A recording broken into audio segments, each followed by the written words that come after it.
Shalom Bapak Ibu yang dikasihi Tuhan, salam jumpa kembali dalam Kasih Kristus pada hari ini, Rabu 17 Desember 2025. Renungan hari ini berjudul Proses yang Kompleks. Firman Tuhan kami ambil dari Matius 16 ayat 24. Lalu Yesus berkata kepada murid-muridnya, setiap orang yang mau mengikut aku, ia harus menyangkal dirinya, memikul salibnya, dan mengikut aku. Jika kita meneliti mengapa setiap orang berbeda dan tidak akan ada yang sama di dunia ini, adalah karena kita menjalani proses yang sangat kompleks, yang tidak memungkinkan kita punya kesamaan identik dengan orang lain di zaman yang sama sekalipun. Dalam hal kematangan pun prosesnya sangat kompleks.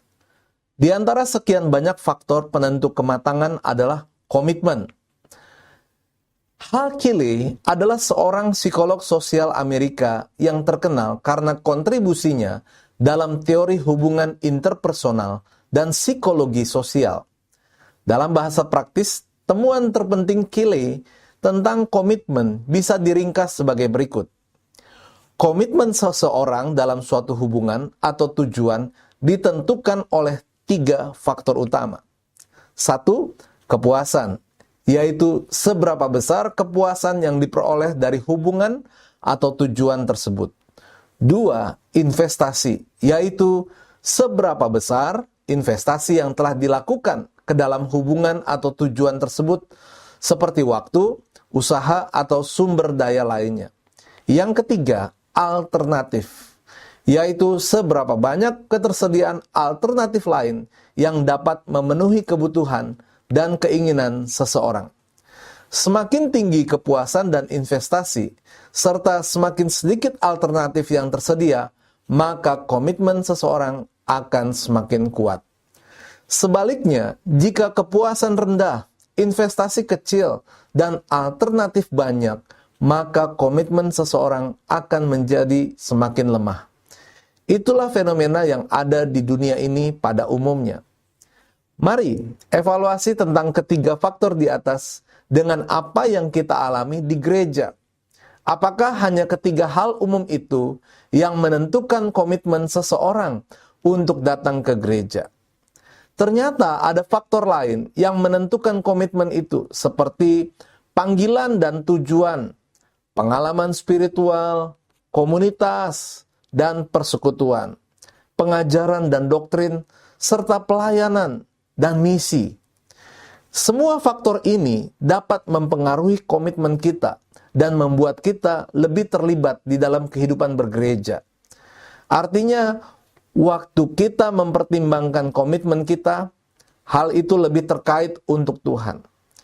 Bukan untuk kepuasan, investasi, atau keberadaan alternatif lain yang tersedia. Kita lebih mengutamakan Tuhan. Ada hal-hal lain yang kita bisa dapatkan jika memberikan komitmen kita kepada Tuhan.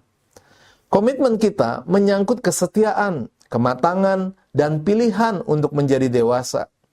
Itulah yang membedakan komitmen biasa dengan komitmen rohani di dalam Tuhan. Mari kita merenungkan apa yang menjadi motivasi dari komitmen kita kepada Tuhan dan gereja. Apakah selama ini kita melayani dan beribadah hanya karena ingin mendapatkan sesuatu, atau karena sungguh-sungguh menyadari panggilan dan kasih Allah dalam hidup kita?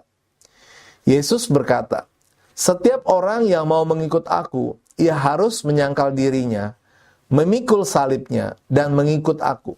Komitmen sejati bukanlah soal kepuasan pribadi, melainkan respon atas anugerah dan kasih Tuhan yang telah lebih dahulu mengasihi kita. Kata-kata bijak hari ini, jika motivasi yang mendasari suatu tindakan adalah benar, maka tindakan yang diambil juga adalah benar. Bapak Ibu, mari kita akan berdoa. Bapa di sorga, tolong aku agar memiliki motivasi yang benar di dalam mengikuti Engkau. Aku ingin berkomitmen yang benar di dalam gereja-Mu. Dalam nama Tuhan Yesus kami berdoa mengucap syukur. Amin. Puji Tuhan, sampai bertemu kembali. Selamat beraktivitas. Tuhan Yesus memberkati.